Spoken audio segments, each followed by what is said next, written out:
خواجہ خواجگان حضرت معین الدین چشتی ایک کامل ولی ہیں۔ معین آپ کا نام، دین کی خدمت آپ کا کام، توحید آپ کا پیغام، عشق آپ کا جام، فیض آپ کا عام ہے۔ غرض یہ کہ آپ رحمت ہی رحمت ہیں۔ ہندوستان کی سرزمین پر اجمیر شریف میں آپ کا مزار اقدس ہے، جہاں دنیا بھر سے مرید مذہب، رنگ اور نسل سے قطع نظر ماتھا ٹیکنے حاضر ہوتے ہیں۔ سرور کونین حضرت محمد صلی اللہ علیہ وآلہ وسلم کے خاندان میں آپ کو نمایاں حیثیت حاصل ہے۔ حضرت خواجہ معین الدین چشتی نے سن 530 ہجری میں اس جہان کو زینت بخشی۔ آپ کا شجرہ نسب 11ویں پشت میں حضرت علی کرم اللہ وجہ سے جا ملتا ہے۔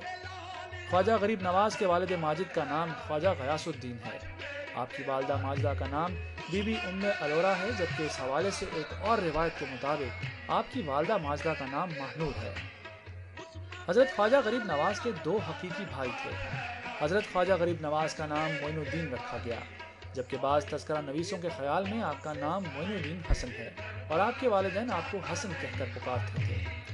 خواجہ غریب نواز اصفہان میں پیدا ہوئے۔ آپ کی پرورش سنجان میں ہوئی، جو سنجر کے نام سے مشہور ہے۔ خواجہ غریب نواز نے 2 شادیاں کیں۔ ان کی زوجہ بی بی امت اللہ کے بطن سے خواجہ فخر الدین، خواجہ حسام الدین اور بی بی حافظ جمال پیدا ہوئیں۔ حضرت نے دوسری شادی سید وجی الدین مشہدی کی لڑکی بی بی عصمت اللہ سے کی، جن کے بطن سے شیخ ابو سعید پیدا ہوئے۔ بر صغیر میں قافلہ طریقت اور شریعت کے سرخیل حضرت خواجہ معین الدین چشتی اجمیری اپنے عہد کی مقتدر، معتبر اور لازم ہستی تھے۔ آپ بر صغیر میں جب تشریف لائے تو انہوں نے سب سے پہلے لاہور میں قیام کیا اور حضرت داتا گنج بخش رحمۃ اللہ علیہ کے آستان پر چلہ کیا۔ 40 روز حضرت داتا گنج بخش رحمۃ اللہ علیہ کے قدموں میں گزارنے کے بعد آپ نے جو فیض و برکات حاصل کیے، اس سے دنیا کو اس شعر کی صورت میں آگاہ کیا۔ آپ نے فرمایا: گنج بخش فیض عالم، مظہر نور خدا، ناقصارہ پیر کامل، کاملارہ رہنما۔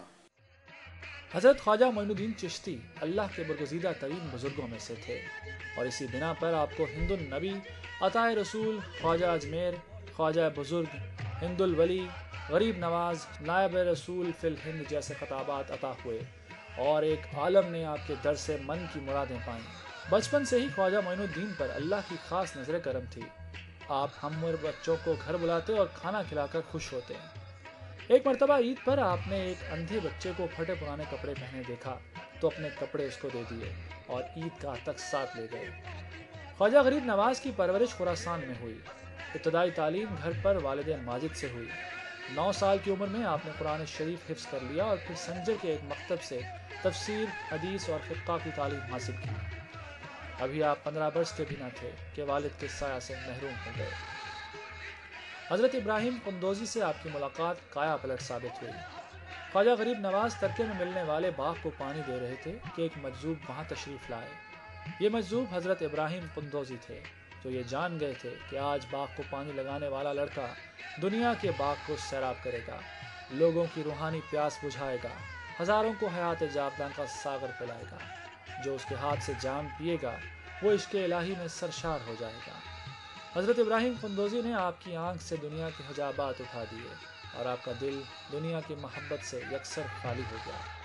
آپ نے اپنا باغ اور پنچکی فروخت کر کے سارا پیسہ غربا، فقراء اور مساکین میں تقسیم کر دیا اور خود تلاش حق میں سرگرداں ہو گئے۔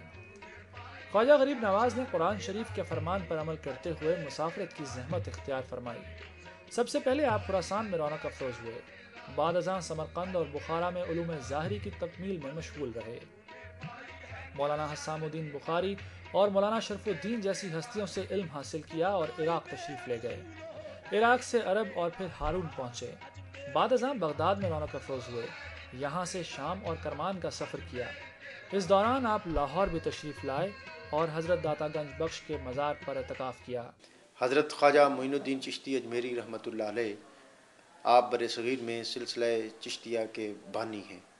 بلا شبہ آپ کے دم قدم سے بر صغیر کو اسلام کی روشنی میسر آئی، دین مبین کی ٹھنڈی چھاؤں عطا ہوئیں اور سلسلہ چشتیہ کی وہ نور افزا تعلیمات جس نے یہاں کی غیر مسلم آبادی کو اسلام کی طرف قائل اور مائل کیا، وہ عطا ہوئی۔ سلسلہ چشتیہ وہ عظیم اور معتبر سلسلہ ہے جس کے توسط سے اسلام کا نور بر صغیر میں عام ہوا۔ حضرت خواجہ غریب نواز 552 ہجری میں ہارون پہنچے۔ یہاں حضرت عثمان ہارونی کے دست حق پر بیعت کی، 2.5 سال تک مرشد کی خدمت کی اور اس طرح فرقہ خلافت سے مستفید ہوئے۔ حضرت خواجہ غریب نواز کی بیعت ثانی 562 ہجری میں بغداد میں ہوئی۔ آپ کی اپنے مرشد سے محبت کی مثال کم ہی ملتی ہے۔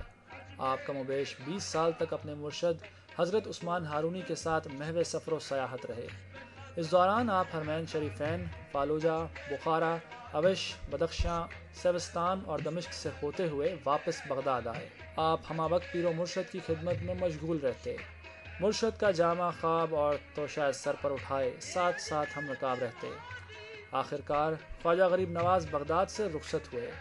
اس وقت آپ کی عمر 52 سال تھی۔ اس موقع پر حضرت خواجہ غریب نواز کے پیر و مرشد حضرت عثمان ہارونی نے انہیں خلافت جانشینی سے سرفراز فرمایا۔ خواجہ خواجگان حضرت معین الدین چشتی اصفہان پہنچے۔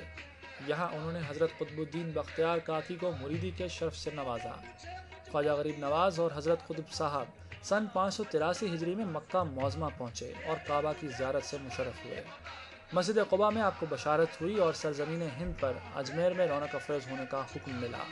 دربار رسالت سے سپرد کیے جانے والے فرض کی ادائیگی کے لیے حضرت خواجہ معین الدین چشتی مدینہ منورہ سے پہلے بغداد آئے۔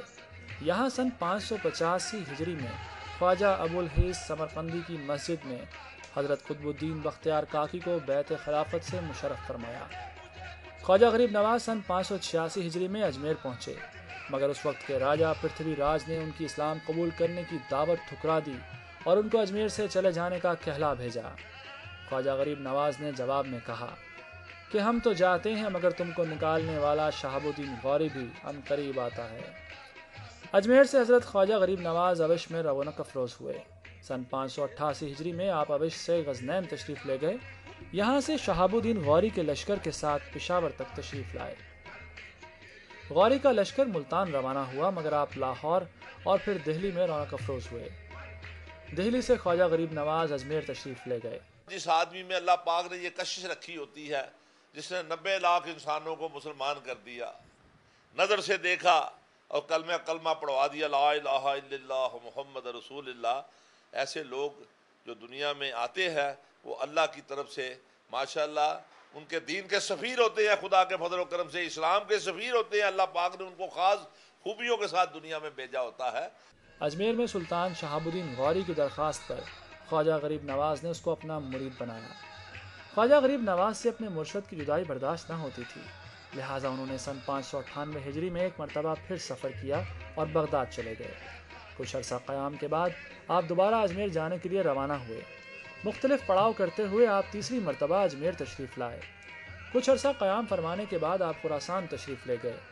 یہاں تصنیف و تالیف میں منہمک رہے اور پھر دہلی سے ہوتے ہوئے چوتھی مرتبہ اپنے مستقر اجمیر میں رونق افروز ہوئے۔ خواجہ معین الدین چشتی اللہ کے انتہائی برگزیدہ بزرگ تھے، جن کو اپنی اس جہان سے رحلت کی خبر بھی پہلے ہی ہو گئی تھی۔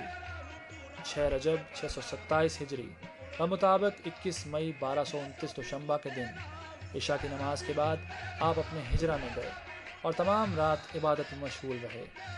اسی دوران آپ کا انتقال ہو گیا۔ اس وقت خواجہ غریب نواز کی جبین مبارک پر قدرتی طور پر لکھا تھا وہ خدا کا حبیب تھا اور خدا کی محبت میں انتقال کیا۔ آپ کی نماز جنازہ آپ کے بڑے صاحبزادے خواجہ فخر الدین نے پڑھائی، جبکہ جنازہ کے ساتھ لوگوں کا کثرت سے ہجوم تھا۔ آپ کو اسی حجرہ میں سپرد خاک کیا گیا جس میں آپ کا انتقال ہوا تھا۔ آپ کا مزار مبارک صدیوں سے ہر خاص و عام کے لیے مبارک جگہ ہے۔ آپ کا عرس مبارک 1 رجب سے 6 رجب تک ہوتا ہے۔